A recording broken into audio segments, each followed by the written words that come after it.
So after oiling the container that we want to use, so the next thing to do is to do the mixture. So this is the bowl. So you have to reduce the sand. Reducing the sand. So you have to cement.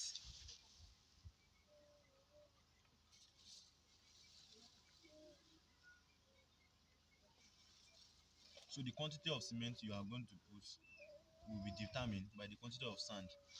So I will advise you to use large quantity of cement doing it so that the bowl will be stronger, because the lesser the cement, if you put little cement and the cement is not enough, the bowls will be weak. And this rabbit, whenever they try it once and they chew it and they say that the bowl is weak, they'll continue chewing it, and then the plate will be destroyed.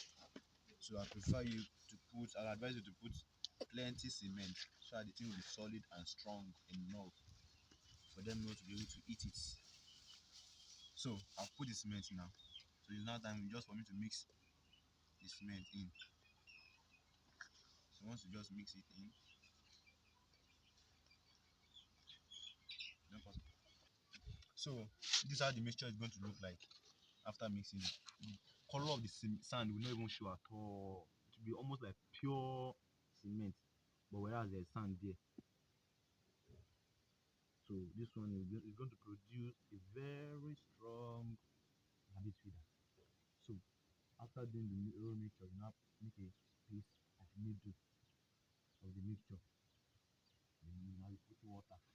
This water, water,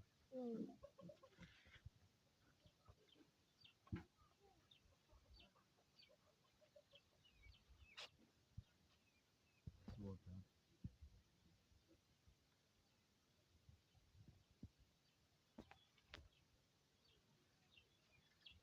So this is how the mixture will now look like after putting water and mixing it.